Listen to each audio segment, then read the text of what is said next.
Bonjour Alfred Marie-Jeanne. Bonjour. Donc le président du conseil régional de Martinique, Serge Chimi, a publié récemment un audit.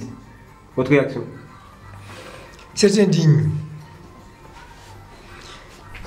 C'est vrai que on peut comprendre qu'après mon départ de la région, il y a un audit. Ce n'est pas à ce niveau-là que je condamne, pour savoir ce qui s'était véritablement passé. Et surtout, dans le but de porter amélioration. Or, l'audit qui a été réalisé, c'est un audit assez parcellaire, c'est un audit tendancieux et c'est un audit qui cherche à tout prix à dénigrer et à accuser. Donc, par conséquent, je trouve que ce n'est même pas élégant pour une simple raison que, étant l'ancien président du conseil régional, il aurait pu non seulement m'envoyer une copie, même 2 ou 3 jours avant, et deuxièmement, il aurait dû donner aux élus patriotes et sympathisants une copie. Mais il a organisé tambour battant, comment expliquer ça, une conférence de presse. Il a remis ce document à ses ouailles, c'est-à-dire à ses élus, et bien sûr à la presse, mais nous, on n'a jamais eu ce document. Par conséquent, moi, je crois que c'est comme je le dis, je me répète, c'est pas à la hauteur d'un président, je n'aurais jamais fait ça. Moi, je crois qu'il a cherché, au moment où il y avait une grève sur le port de Fort-de-France, qui l'embarrassait énormément, qui l'embarrassait pour la raison simple que ceux qui menaient la grève étaient des élus, sont des élus et sont parmi eux des membres officiels du Parti progressiste martiniquais, dont le président de la région est aussi président. Et que par conséquent, cette grève qui a duré pratiquement 3 semaines aurait dû se terminer, à mon avis, plus tôt.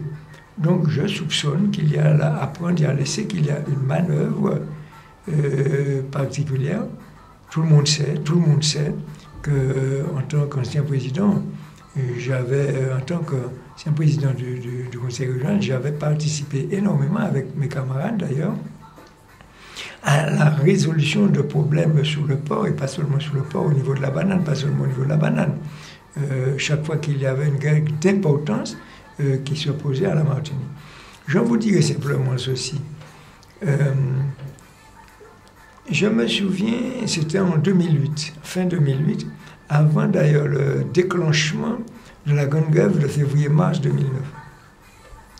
Il y a eu un blocage sur le port un petit peu dans la période de la veille de Noël. Et cette grève était menée également, à sa tête il y avait, le même que je viens de nommer, à savoir Jean-Michel Jean-Baptiste, que je connais très bien. Je nommé Chichine. Disons, c'est lui qui a remplacé Claude Cayol au conseil général de Martinique. Bon. Et il y a eu une délégation des manutentionnaires, de ceux qui travaillaient sur le port, de certains ouvriers, et j'en passe, qui sont venus à la région alors que je n'avais pas rendez-vous avec eux. Et ils m'ont exposé la situation. Vous savez ce que j'ai fait? Je le dis, je le rappelle concrètement. J'ai appelé Jean-Michel Jean-Baptiste, et je lui ai dit que je pense que c'était malvenu c'est condamnable que chaque fois on est à la veille de Noël ou du jour de l'an, on puisse avoir un blocage du port de Fort-de-France. Et je lui ai dit que je n'approuvais pas ça du tout. Et je lui demandais très objectivement de renvoyer ça après le jour de l'an s'il faut, mais de mettre fin immédiatement à cette grève. Bien sûr, ses propos envers moi ont été très, disons, à la limite injurieux, mais c'est pas grave. Ça, c'est le combat quotidien que nous menons. Et puis, je suis allé faire une déclaration, la télévision est venue à ma rencontre à la région, et j'ai fait une petite déclaration en disant, oui, que je lui ai demandé de cesser de mettre fin à cette grève. Je dois le dire, je l'ai remercié par la suite, qu'il avait non pas obtempéré, mais il avait compris qu'il fallait cesser cette grève-là, et dans l'heure qui a suivi, la situation était redevenue normale sur le port.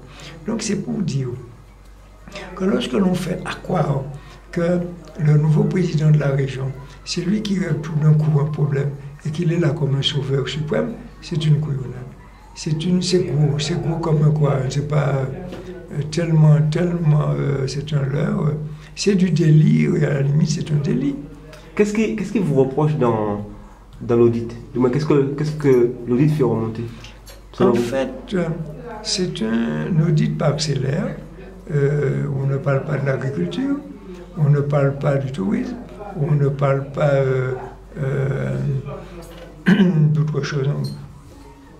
d'autres choses également, de la pêche.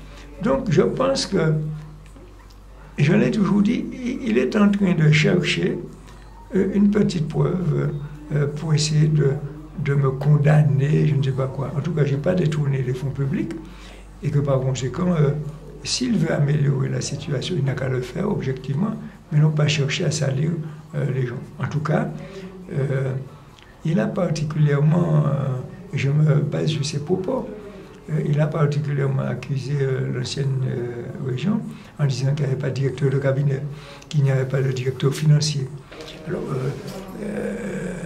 qu'il n'y avait pas d'organigramme, qu'il n'y avait pas assez de cadres supérieurs A et B. Je vais lui répondre très simplement ceci, en lui disant qu'il oublie qu'on peut avoir autant de cadres supérieurs qu'on veut. Je vais revenir sur les chiffres. En dernier ressort, c'est le politique qui commande. Mais avant mon arrivée à la région, il y avait énormément de cadres importants à la région supérieure. Et pourtant, ça n'a pas empêché que la région soit coulée sous le poids du déficit et de la dette. Parce que le politique avait décidé autrement. Je prends un deuxième exemple. La ville de Fort-de-France a énormément d'experts en la matière. Énormément d'experts en la matière. Je ne vais pas les nommer parce que je les respecte. Ça n'a pas empêché que la ville soit endettée jusqu'au cou d'au moins 300 millions d'euros. Que par conséquent, ce ne sont pas les experts qui dirigent en fait, dans ce cas-là, c'est le politique qui en dernier ressort prend la décision d'emprunter, de ne pas emprunter, de dépenser plus que ses fonds, que ses ressources propres. Donc, voilà ce que je tenais à dire. Enfin, je vais un peu prendre l'exemple de la CACEM, où il a géré pendant au moins 6 ou 7 ans, et là aussi, il a laissé des ardoises. Et pourtant, là, il y a énormément de cadres supérieurs. Donc, c'est un faux problème. Je dois dire que quand je suis arrivé, qu'est-ce que j'ai fait? Mais je n'ai envoyé personne, sauf le directeur général. Bon. Deuxièmement, nous avons fait énormément de formations. Et nous avons fait la promotion interne, en interne même. Il y a beaucoup de gens que nous avons promotionnés au poste de responsabilité. Et j'ai enlevé, d'ailleurs, j'ai remis en fonction des gens qu'il avait mis, que l'ancienne présidence, l'ancienne présidence du temps d'Arcami d'ACRP à son âme, avait mis au cachot. Donc par conséquent, ça c'est des querelles insipides qui n'intéressent personne, et que par conséquent c'est bassement électoralisme. Dites-moi, ça fait 1 an que vous n'êtes plus à tête de la région. Comment vous voyez la Martinique? Mais j'ai l'impression que, passez-moi l'expression que tout fout le camp.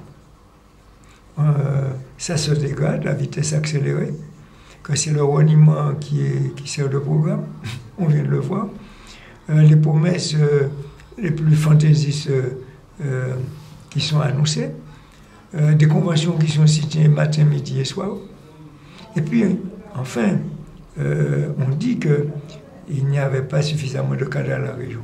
Je vais vous donner un chiffre.